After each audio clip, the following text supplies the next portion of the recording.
Poet Michael Rosen arrives to entertain our promising poets Hello! with his quirky poetry. Hi, my name's Michael Rosen and I write poems. When I was a boy, I had a favourite treat, and it was when my mum made chocolate cake. She says to me, "Listen, Michael, if there's any chocolate cake left over at tea time, you can take it to school tomorrow to have in the playground." One time, there was some chocolate cake left over at tea time, and I went to bed. And in the middle of the night, I woke up and I thought, chocolate cake. Maybe I could go downstairs and have a little look at it. Everyone's asleep. My mum and dad in bed, out along the passage, careful not to tread on the creaky floorboard outside my mum and dad's room. Are they still asleep? Yes.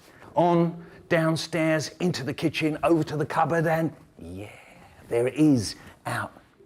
Just look at it. I see some little crumbs on the plate, so I think if I lick my finger, maybe I could pick up some of those crumbs. Yeah.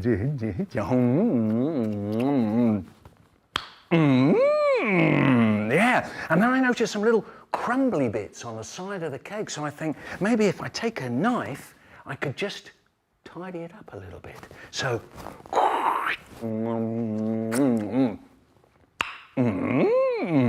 now I've got the taste of chocolate cake in my mouth, and I think maybe I could take a slice.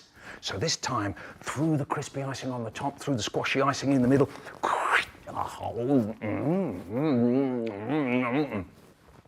And now I think, I can't stop myself. What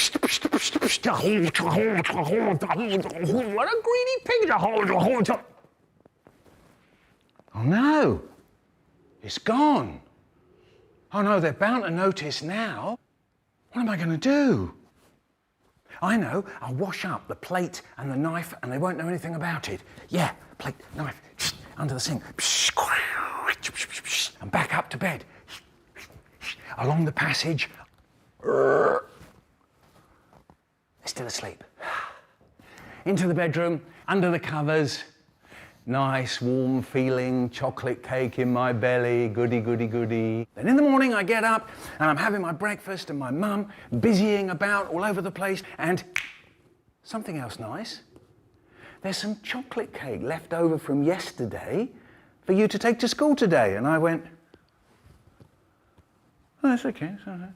And she's looking at me very closely, just here. And she says, "What's that?"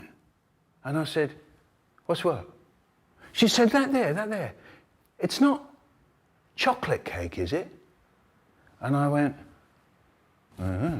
"You haven't eaten the whole of the rest of the chocolate cake, have you?" And I said, "I don't know."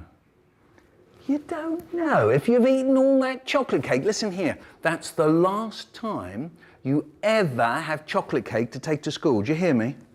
Go upstairs to the bathroom and wash your dirty, sticky face. And I went upstairs to the bathroom and I looked in the mirror and I saw it just there, the chocolate blob. And I looked at it and I thought, that's what gave the game away. She wouldn't have known otherwise. Now then, have any of you got any questions? Do you always write long poems? No, sometimes I write very, very short ones. One goes, "Down behind the dustbin, I met a dog called Jim. He didn't know me, and I didn't know him." Yeah, doesn't get shorter than that, does it? Now that's very poem-like. It rhymes, it's got a rhythm. But there's other kinds of poems that are more like what you call a monologue or a performance piece. How do you know which memories to write about? Well, they bubble up to the surface. That's what happens, and then I catch them and I write down a little note. I write down something like chocolate cake or my old shoes, and I think when I get a bit of time I'll write about that. Do you write your poems with your readers in mind? Yes, I think I do. Sometimes I write them with a live audience in mind. But sometimes what I write, I think, oh, I'll be able to do that in a performance and maybe the children could join in. Michael, would you like some chocolate cake? Only if I can have all of it. Well, then you don't get any. Okay. Thanks very much. Thank you. Thank you. Thank you.